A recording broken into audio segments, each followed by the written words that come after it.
चलिए आज बात करते हैं एक ऐसे इंसान की जिसने सिर्फ भारत का संविधान ही नहीं लिखा बल्कि करोड़ों लोगों के लिए सम्मान और समानता के मायने ही बदल दिए। आइए डॉक्टर अंबेडकर के इस सफर को करीब से समझते हैं। और डॉक्टर B.R. अम्बेडकर, वो यकीनन ऐसे ही एक युग पुरुष थे। उन्होंने सिर्फ इतिहास बनाया नहीं बल्कि उसकी दिशा ही बदल दी। तो आज उनके महापरिनिर्वाण दिवस पर हम याद कर रहे हैं उनकी विरासत को, उनके विचारों को, जिन्होंने असल में आधुनिक भारत की नींव रखी। तो उनकी ये असाधारण यात्रा आखिर शुरू कहाँ से हुई, ये समझने के लिए हमें उनके बचपन में जाना होगा, उन संघर्षों को देखना होगा जिनकी आग में तपकर ही वो इंसान बना जिसने देश का भविष्य लिखा। मतलब पैदा होते ही उनका सामना एक ऐसे समाज से हुआ, एक ऐसी व्यवस्था से हुआ जो इंसान को इंसान ही नहीं समझती थी। जरा सोचकर देखिए, एक छोटा बच्चा जिसे स्कूल में क्लास के अंदर बैठने तक की इजाजत नहीं, जिसे पानी पीने के लिए भी सबसे अलग रखा जाता हो, क्या बीतती होगी उस पर।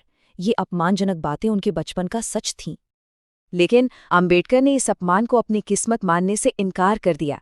उन्होंने इसे अपनी ताकत बनाया और वो ये बहुत जल्दी समझ गए थे कि समाज के इस अंधेरे से अगर कोई चीज़ बाहर निकाल सकती है तो वो है ज्ञान की रोशनी। और बस इसी एक विश्वास के साथ उन्होंने शिक्षा को अपना सबसे बड़ा हथियार बना लिया। यही वो ज्ञान था जो उन्हें हर जंजीर से आज़ाद कराने वाला था। और इसी के दम पर उन्होंने एक ऐसा सफ़र शुरू किया जिसके बारे में उस वक्त कोई सोच भी नहीं सकता था। सोचिए, जो लड़का सतारा के एक स्कूल में जमीन पर बैठने को मजबूर था, वही अपनी जिद और अपनी काबिलियत के दम पर पहले बॉम्बे, फिर अमेरिका की कोलंबिया यूनिवर्सिटी और लंदन स्कूल ऑफ इकोनॉमिक्स, दुनिया की सबसे बड़ी यूनिवर्सिटीज में पहुंचा। और ये बात दिखाती है कि उनकी सोच कितनी कितनी आगे की थी। वो ये जानते थे कि कोई भी समाज तब तक सच में आगे नहीं बढ़ सकता जब तक उस समाज की महिलाएं सशक्त और शिक्षित न हों। तो चलिए अब आते हैं उनके जीवन के उस सबसे अहम पड़ाव पर जहां उन्होंने भारत के आने वाले कल की कहानी लिखी। ये सवाल बहुत बड़ा था, है ना? सैकड़ों सालों की गुलामी और भेदभाव के बाद देश को एक ऐसी किताब की जरूरत थी, एक ऐसे रास्ते की जरूरत थी जो सबको एक साथ लेकर चल सके। और जानते हैं इस ऐतिहासिक काम का जिम्मा किसने उठाया? वही इंसान जिसने भेदभाव को सबसे करीब से देखा और झेला था। डॉक्टर अंबेडकर ने इस चुनौती को स्वीकार किया। ये सिर्फ कानून की बातें नहीं थीं, ये उन करोड़ों लोगों की आवाज थी, उनकी पीड़ा, उनकी उम्मीदें और उनके सपने थे जिन्हें सदियों से खामोश कर दिया गया था। उन्होंने एक ऐसा संविधान बनाया जो दलितों, पीड़ितों, किसानों, मजदूरों और महिलाओं, हर किसी को बराबरी का हक देता था। सच कहूं तो ये न्याय की दिशा में एक क्रांति थी। उनके लिए संविधान सिर्फ एक किताब नहीं थी, बल्कि ये तो जिंदगी जीने का एक तरीका था, एक गाइड था जो आने वाली हर पीढ़ी को रास्ता दिखाएगा। तो सवाल ये है कि क्या उनका काम सिर्फ इतिहास की किताबों तक ही सीमित है? जवाब है बिल्कुल नहीं। उनकी विरासत आज भी इसी पल हम सबके जीवन को छू रही है।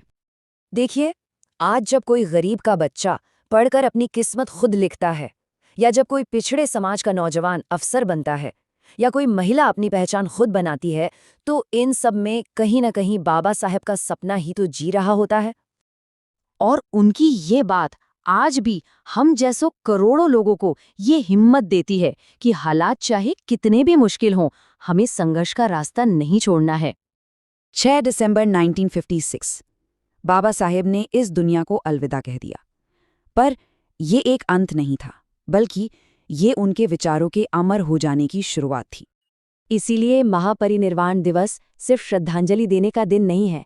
ये दिन हमें याद दिलाता है कि बराबरी की वो लड़ाई वो अभी खत्म नहीं हुई है। अब उसे आगे बढ़ाने की जिम्मेदारी हम सबकी है।